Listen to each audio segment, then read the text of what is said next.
Liberty Tree Tavern, home of the delicious or land of the totally gross. Hey, Planet Mark here, and it's time for the only series on YouTube going through all of the restaurants in Walt Disney World and giving you our own personal in-depth review. And today is the Liberty Tree Tavern that's in the firing line. So get your old school colonial outfits ready for beef, turkey and French fries for all. But before we get started though, make sure you've subscribed to Planet Mark and hit a bell notification to be told of the next great upload, and check out our links in the description box below for super cheap Disney Orlando essentials. And if you want to shout out in the next video, make sure you stay to the end of the video and we'll tell you exactly how you can do that. But back to today, we're going to be looking at the food, cost, atmosphere, character dining experience to give you our overall verdict. But first, let's take a quick look back at the history of the Liberty Tree Tavern. Okay, so there's loads of history inside the walls, but not too much outside. You might be wondering why the name Liberty Tree Tavern.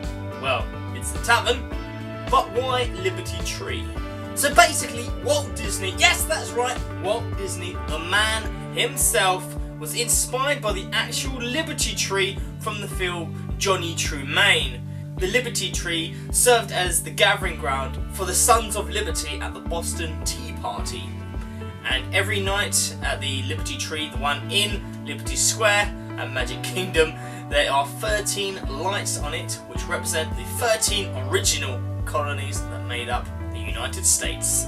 A little bit of history knowledge there for you. Don't get that normally in your Disney videos. Lunch is 11 o'clock till 2:55 PM and dinner is 3:15 PM till 9:30 PM. Disney classes this as a $2 restaurant, so you can expect to be paying up to $15 to $35 per person per meal. So if you're paying outright with your hard-earned cash right there and then this is a really good, for what you're getting, it's really good value for money. But if you're on the Disney dining plan, atmosphere. The theme is the Founding Fathers, 407 years ago. So think colonial themed kind of old school traditional American. The decor is 18th century and has the pro of being timeless. Unlike a lot of other restaurants, this one was made to look old. It still does look old, and that's exactly what they're going for. So it doesn't matter even if it's 100 years in the future, it's still going to look exactly the same and still just as timeless.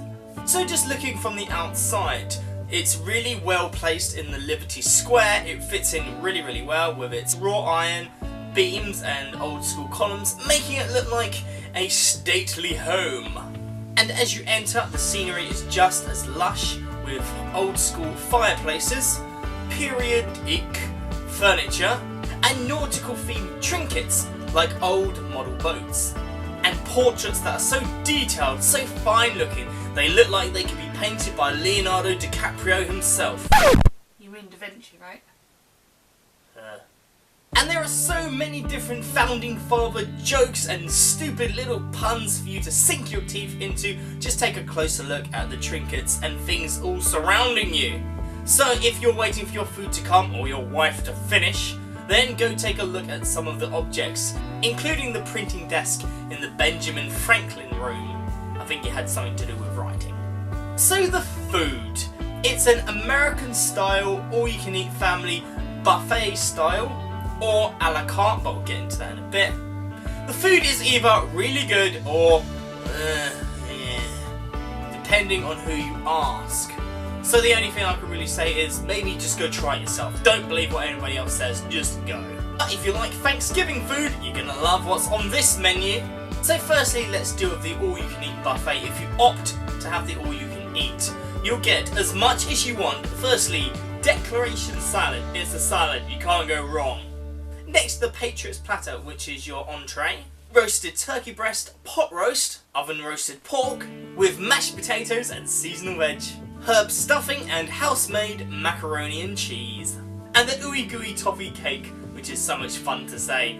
It's basically just a vanilla sponge with gooey toffee filling, caramel sauce topped off with some vanilla ice cream. Now let's take a look at the a la carte. So what's on the a la Mario Kart menu? For appetizers, it's crab artichoke and spinach dip, New England clam chowder, sweet corn fritters, entrees like the Tavern keeper's favourites, which is a pot roast with mashed potatoes, Angus chuck cheeseburger, which is just a burger with all the trimmings, cheese, bacon, everything, Tavern battered fish and chips. Being English, I would opt for this one. Would you though? No. The oddly named colony salad, not really sure what makes it colonial, grilled chicken, Washington apples, sweet pecans, apple smoked cheddar, and dried cranberries. That's all a part of the colonial salad, so I suppose that it doesn't make any sense now. Freedom pasta with grilled chicken. Obviously the chicken wasn't free. The chicken was very much locked up. Freedom pasta with sautéed shrimp. Again, everything about that was free apart from the shrimp and the cost. And the dessert, seasonal fruit cobbler, seasonal sorbet, ooey gooey toffee cake, Boston cream pie. And the kids menu is very generic, you probably guess what's on there. Next, character dining experience. Everybody that knows this series and is a big fan of this series knows that we always do a character dining experience, or at least comment on it. Now, this is a bit of a weird one. I suppose it's kind of angered fans in the last couple of months, as it used to be a character dining experience, but it's not anymore. I suppose you have to kind of weigh up the pros and the cons, admittedly, like, well, really, what did the characters add? I mean, there's loads of other places that you can go for a character dining experience, and like, look, let's just look at the price. The price is a lot cheaper, like, you're not paying as nearly as much as you would for a character dining experience. So in that sense, it is worth going if you're kind of restricted for price. But like I say, if you're looking for a character dining experience, obviously don't go here, because there isn't one. So finally, what do we think? What's our verdict? If you're big fans of the series, you already know our rating system. If you don't, have a look back at some of these old videos and I'll explain it. But I'm not going to explain it now because it takes too long. But we're going to take the cost, atmosphere, price, quality of food and all of that, put it in a big back mixing bowl, and then tell you exactly what we think. And I'm going to put this in the middle, do once. Especially if you're at Thanksgiving, because nowhere on the planet, nowhere in the world, Walt Disney World, is there anywhere that's more appropriate to be eating at for your Thanksgiving. So, definitely here for Thanksgiving, but if not, like I say, if you're looking for character dining, you don't need to, but just for the class, just for the old school, if American history is something that really interests you, kind of like me, I'm pretty interested in American history, it would be a good learning experience, a bit educational without the boring bits, and you get food as well, so what's better education than that? But that's just my opinion. I want to know what's your opinion. What do you think of the Liberty Tree Tavern? Tell me in the comment section below. But before you do, make sure you've subscribed to Planet Mark and hit our bell notification to be told of the next great upload. And look at our links in the description box below, because I'm trying to save you money with our Disney Orlando Essentials. If you want to shout out our next video, all you have to do is tell me what restaurant should I review next. That's all you have to do and you get a shout out. Share and like this video, follow us on Twitter at PlanetMarkVlog or Facebook.com/PlanetMarkVlog, or our new foodie Disney Instagram at Disney.Dreamer_UK. See you next one, guys. Bye bye bye bye bye bye bye bye.